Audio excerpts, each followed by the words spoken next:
Hi hello welcome back to our channel. నేను మీ లక్ష్మీ శ్రీనివాస్. చూసారు కదా, అందరూ అడ్రస్ ఎక్కడని అడుగుతున్నారు. ఇది పాల్వంచ బస్ స్టాండ్ అనమాట, ఆర్టీసీ. అంటే మన పాల్వంచ అంటే వచ్చేసి ఖమ్మానికి భద్రాచలానికి మధ్యలో ఉంటుంది అనమాట. అంటే మనకి ఖమ్మానికి నియర్ బై, భద్రాచలం కూడా నియర్ బైలో ఉంటుంది. మనం బస్ స్టాండ్లో దిగితే మన ఇన్స్టిట్యూట్ ఎంత నియర్ బైయో చూడండి ఒకసారి. మనం అట్లా బస్ స్టాండ్లో దిగిన తర్వాత ఇటువైపు రైట్ సైడ్ వస్తే మనకి ఒక దారి ఉంటుంది. చూడండి, ఇటు రైట్ సైడ్ వస్తే, బస్ స్టాండ్ నుంచి రైట్ సైడ్ వస్తే మనకి ఈ దారి కనపడుతుంది. ఇప్పుడు ఈ దారిలో ఇట్లా వెళ్ళేటప్పుడు లెఫ్ట్ సైడ్ టర్న్ అవ్వాలి, రైట్ సైడ్ కాకుండా. చూడండి, ఇప్పుడు ఈ దారి ఉంది కదా, బస్ స్టాండ్ నుంచి రైట్ సైడ్లో ఒక రోడ్డు ఉంటుంది. రోడ్డుకి మనం లెఫ్ట్ సైడ్ వెళ్తే ఇది రాజీవ్ గాంధీ మార్కెట్ అనమాట. మనకి ఇలా ఇది ఒకటే రోడ్డు, మనం చేంజ్ అవ్వాల్సిన అవసరం లేదు. మన ఇన్స్టిట్యూట్కి చేంజ్ అవ్వాల్సిన అవసరం లేదు. చూడండి, ఇలా వెళ్తాం. మనం ఇలా వెళ్తుంటే ఇది మొత్తం కూడా మార్కెట్ ఏరియా అనమాట. రాజీవ్ గాంధీ స్టాచ్యూ వస్తుంది మనకి. ఎక్కడ కూడా చేంజ్ అవ్వాల్సిన, తెలవని వాళ్ళు కూడా రావచ్చు, ఈజీగా రావచ్చు. ఇప్పుడు కనబడేది రాజీవ్ గాంధీ స్టాచ్యూ అనమాట. రాజీవ్ గాంధీ స్టాచ్యూ అయిపోయిన తర్వాత మనకి ఆ సందు కూడా రాదు, మనకి నెక్స్ట్ రావాలి, మనకి రామాలయం వస్తుంది. నెక్స్ట్ వచ్చేసి దీని తర్వాత మనకి అదే రోడ్లో స్ట్రైట్గా వెళ్తుంటే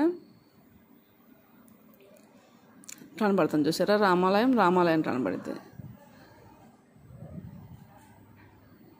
ఎక్కడ రూట్ చేంజ్ అవ్వాల్సిన అవసరం లేదు. బస్ స్టాండ్లో దిగి రైట్ సైడ్ వచ్చి లెఫ్ట్ సైడ్ టర్న్ అవ్వాలి. టర్న్ అయిన తర్వాత డైరెక్ట్ రోడ్ అనమాట. డైరెక్ట్ రోడ్డు మనకి వెళ్ళేటప్పుడు దారి మధ్యలో ఇవి కనపడతాయి అన్నమాట, కాలనీస్ గేట్లు కనపడతాయి. ఇది వచ్చేసి రామాలయం, అదే రోడ్ అనమాట. రోడ్ ఏం చేంజ్ చేయాల్సిన అవసరం లేదు బస్ స్టాండ్ నుంచి. ఇప్పుడు ఆ రోడ్ నుంచి ఎస్కేఎం సూపర్ మార్కెట్ ఉంది కదా,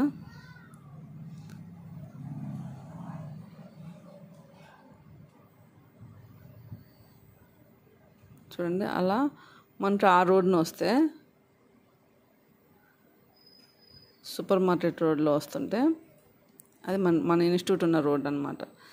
మనకి ఆ రోడ్లో వస్తుంటే 3-4 తర్వాత ఒక బెరాటా చర్చ్ అనేది పెద్ద చర్చ్ కనిపించింది. చర్చ్ పక్కన మనకి ఆటో ఆఫ్ చేసింది చూసారా, అదే మన ఇన్స్టిట్యూట్ అనమాట. అంత నియర్ బై, ఎవరు తెలియని వాళ్ళైనా అంత ఇదిగా రావచ్చు మనకి. ఇది చర్చ్ పక్కన ఒక హౌస్ ఉంటుంది, హౌస్ పక్కన ఉన్నది మన ఇన్స్టిట్యూట్ అనమాట. మన ఇన్స్టిట్యూట్ పక్కనే నవత ట్రాన్స్పోర్ట్, రామదాస్ ట్రాన్స్పోర్ట్, ఇవన్నీ ట్రాన్స్పోర్ట్ల ఆఫీసులు అన్నీ మన ఇన్స్టిట్యూట్ పక్కనే ఉంటాయి. మన ఇన్స్టిట్యూట్ ఏరియాలో గాంధీ బొమ్మ రోడ్ ఉంటుంది అనమాట. గాంధీ బొమ్మ సెంటర్ ఎవరైనా ఆటో ఎట్టిన వాకబుల్ అయినా రావచ్చు, ఎవరైనా ఆటో ఎట్టినా గాంధీ బొమ్మ సెంటర్ అన్నా కూడా ఈజీగా రావచ్చు అనమాట. ఇది మన ఇన్స్టిట్యూట్ అనమాట. చూసారు కదా, ఇది మొత్తం మన ఇన్స్టిట్యూట్. సపరేట్ ఉన్నదేమో రోలింగ్ రూమ్ మనకి. ఇప్పుడు ఇన్స్టిట్యూట్ బయటకు వచ్చాం కదా, బయటకు వచ్చిన తర్వాత మన ఇన్స్టిట్యూట్ నుంచి బయట చూస్తే లెఫ్ట్ సైడ్ చూసారు, మన ఇన్స్టిట్యూట్కి ముందు నిలబడితే లెఫ్ట్ సైడ్ అనమాట. ఇప్పుడు మన సెటల్ కనపడేదంతా మన ఇన్స్టిట్యూటే. లెఫ్ట్ సైడ్ డైరెక్ట్ వెళ్తే ఫస్ట్ సందు,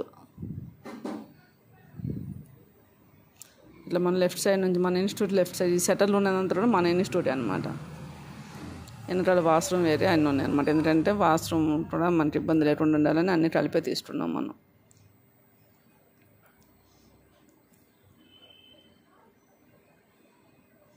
మన ఇన్స్టిట్యూట్ నుంచి ఫస్ట్ వచ్చే సందు ఇది. ఈ సందు లెఫ్ట్ తిరిగితే అంటే ఎంత వాకబుల్ డిస్టెన్సో మీకు అర్థమైంది అనేసి వీడియో తీస్తున్నా. కనపడితే ఆ కనపడే చెట్టు దగ్గర ఉన్నదే మన హాస్టల్ అనమాట. అంటే ఎవరిని వచ్చినా కూడా మనకి 10 feet దూరంలో ఉంటుంది, ఎక్కువ డిస్టెన్స్ లేకుండా. ఇప్పుడు మనకి ఆ సందులో యాస్టలర్ బిల్డింగ్ కనపడేది మన హాస్టల్ అనమాట. దీనికి హాస్టల్కి అటువైపు కూడా మెయిన్ రోడ్ ఫెసిలిటీ ఉంది, ఇటువైపు మన ఇన్స్టిట్యూట్ ఉందన్నమాట. ఎంత దూరం కూడా అనిపించదు. జెంట్స్కి అయితే దీనికన్నా ముందు సందులో తీసుకున్నాం అనమాట. లేడీస్ వరకు అయితే ఈ యాస్టలర్ బిల్డింగ్ తీసుకున్నాము. ఒక్కొక్క ఫ్లాట్ వచ్చేసి మనకి డబుల్ బెడ్రూమ్, సింగిల్ బెడ్రూమ్ కలిపి ఉన్నాయి అనమాట ఈ బిల్డింగ్లో. అంత ఈజీగా మనం ఎవరైనా సరే బస్ స్టాండ్లో దిగితే అంత ఈజీగా మనం రావచ్చు. ఆటో ఎక్కితే మాత్రం గాంధీ సెంటర్ నవత ట్రాన్స్పోర్ట్ అండి, ఎవరైనా అక్కడ మన ఇన్స్టిట్యూట్ ముందే ఆఫ్ చేస్తారు. అంత ఫ్లెక్సిబుల్ ఉంటుంది అనమాట. ఇదంతా కూడా మెయిన్ రోడ్ ఏరియా కనపడేదంతా మెయిన్ రోడ్. అటు నుంచి పోతే మార్కెట్, షాపింగ్ అన్నీ ఉంటాయి. అంత బాగుంటుంది. ఎవరైనా సరే ఆలోచించుకుంటూ రావచ్చు అనమాట. పెద్ద డిస్టెన్స్ కూడా ఉండదు. బస్ స్టాండ్ నుంచి అంత నియర్ బైలోనే ఉంటుంది.